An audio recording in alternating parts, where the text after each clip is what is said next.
أما بعد فأعوذ بالله السميع العليم من الشيطان الرجيم من همزه ونفخه ونفثه. بسم الله الرحمن الرحيم. الرحمن علم القرآن. آج کی یہ محفل قرآن کریم کے حوالے سے منعقد ہوئی ہے. آپ حضرات سن چکے کہ ہمارے امام صاحب محترم قاری خالد صاحب نے یہ شرف حاصل کیا ہے، اعزاز حاصل کیا ہے کہ انہوں نے جہری نمازوں میں قرآن پاک ماشاءاللہ مکمل سنایا ہے. اور یہ ایک بار نہیں، دو بار نہیں، چوتھی بار یہ سلسلہ اپنی تقریر کو پہنچا ہے. ہماری دعا ہے کہ الہ العالمین کی یہ کاوش اپنی بارگاہ میں قبول فرمائے. آمین. یہ قرآن کریم الہ العالمین کا کلام مقدس ہے، اور اس قرآن کے ساتھ جو جڑ جاتا ہے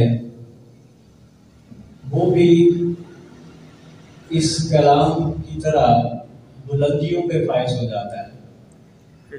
جس طرح یہ کلام دوسرے کلاموں سے ممتاز ہے کہ الہ العالمین خالق العلام مالک الملک کا یہ کلام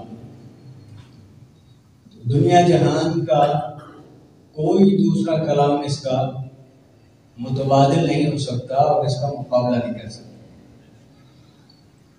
اللہ اکبر کبیرہ. اللہ احکم الحاکمین نے اس انسان کو دو چیزوں سے پیدا فرمایا ہے. ایک انسان کا جسم ہے اور ایک انسان کی روح. اور الہ العالمین نے ان دونوں چیزوں کے لیے ان کی غذا کا اور خوراک کا اور اس کے علاج معالجے کا اور اس کی تمام ضروریات کا بندوبست بھی فرمایا ہے. جسم بیمار ہو جائے یا جسم کو ضرورت ہے خوراک کی، اناج کی، اللہ احکم الحاکمین نے اس جسمانی ضرورت کو پورا کرنے کے لیے وہ تمام تر ضرورتیں اس کے مہیا فرما دی. اور وہ جسمانی خوراک اللہ اکبر وہ زمین سے تعلق رکھتی ہے، اس لیے کہ یہ جسم مٹی سے بنا ہے. یہ جسم جب مٹی سے بنا ہے تو اس کی خوراک کا تعلق بھی مٹی سے ہے. ہر اناج آپ غور کریں، کتنی بڑی قیمتی چیز کیوں نہ ہو، کتنا قیمتی اناج کیوں نہ ہو، ڈرائی فروٹس میں سے مہنگے ترین فروٹ اور خوشبودار پھل اور بہترین ذائقوں والے پھل، سارے کے سارے ان کی بنیاد مٹی ہے. یہ سارے انسان کی جسم کی خوراک ہے. اور جب اللہ نے روح کی خوراک کا انتظام فرمایا تو روح چونکہ آسمانوں سے آئی ہے، لہذا اس کی خوراک بھی اللہ نے زمین سے نہیں آسمانوں سے بھیجی، اور وہ خوراک قرآن کریم کی شکل ہے. روح کی غذا قرآن ہے، جسم کی خوراک یہ اناج ہے. اللہ اکبر. اور جسم بیمار ہو جاتا ہے تو اس کے علاج کے لیے بھی اللہ نے وہ ضرورتیں پوری فرمائی ہیں کہ ڈاکٹر کے پاس جاؤ، دوائی کھاؤ، یہ خوراک چھوڑ دو، یہ خوراک کھانا شروع کر دو، جسم تندرست ہو جاتا ہے، بیماری سے بچ جاتا ہے.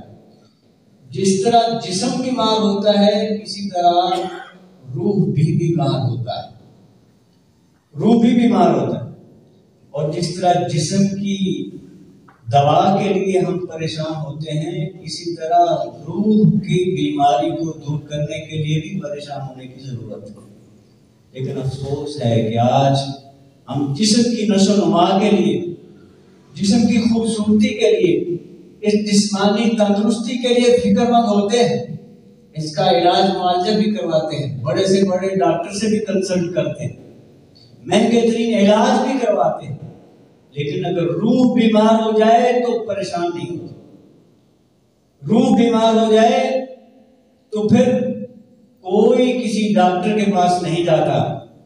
روح بیمار ہو جائے تو اس کے علاج کے لیے وہ ڈاکٹر نہیں ہے جن کے پاس ڈاکٹریٹ کی ڈگریاں، MBBS کی ڈگریاں، اس کے علاج کے لیے مسجد کا امام ہے۔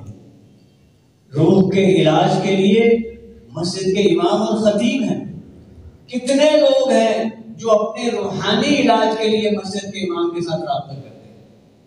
اللہ اکبر! یہ آج میرے معاشرے کا المیہ ہے، یہ آج المیہ ہے۔ ہم اس روحانی معالج کے پاس بیٹھنا وہ اپنے حدق سمجھتے ہیں، روحانی معالج کے پاس بیٹھنا اپنی حدق محسوس کرتے ہیں۔ عالم کے پاس، علماء کی مجلس میں بیٹھنا اور اللہ اکبر اپنے روحانی علاج کے لیے کوئی ان سے تبادلہ خیال کرنا، اس کی مثال نہیں ملتی۔ روحانی علاج کے لیے بھی پریشان ہونے کی ضرورت ہے۔ روح بیمار ہو جاتا ہے تو پھر بندہ دین سے دور ہو جاتا ہے، روح بیمار ہو جاتا ہے تو پھر مسجد میں دل نہیں لگتا، روح بیمار ہو جاتا ہے تو نمازیں چھوٹ جاتی ہیں۔ جب روحانی بیماری آتی ہے تو اللہ سے دوریاں، اللہ کے نبی سے دوریاں، شریعت سے دوریاں ہو جاتی ہیں۔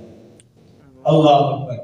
اور اللہ احکم الحاکمین نے اس قرآن کریم کے بارے میں ارشاد فرما رکھا ہے کہ یہ قرآن تو ہے ہی شفاء لما فی الصدور، یہ قرآن تو اللہ نے تمہارے سینوں کے لیے علاج بنایا ہے، شفا بنا رکھی۔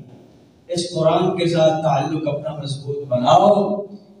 یہ قرآن صرف رمضان کے لیے نہیں کہ ماہ رمضان آیا تو قرآن کریم کو تراویح کی شکل میں سنا یا خود بیٹھ کر کے قرآن کو کھولا اور تلاوت کلام پاک کے ساتھ اپنے دل کو بہلایا۔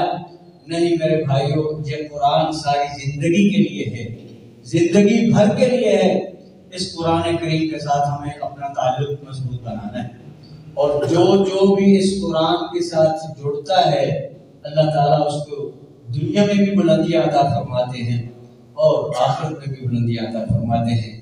میں زیادہ گفتگو نہیں کرتا اس لیے کہ علماء اور بھی موجود ہیں، مفسر خطاب محترم مولانا شیخ مناوی صاحب کا ہوگا، لہذا اتنی ہی بات پہ میں اکتفا کرتا ہوں کہ دعا اللہ احکم الحاکمین ہمیں اس قرآن کے ساتھ ہمیں اس زندگی میں بھی جوڑ دے اور آخرت میں بھی ہمارا اس کے ساتھ تعلق بنا دے۔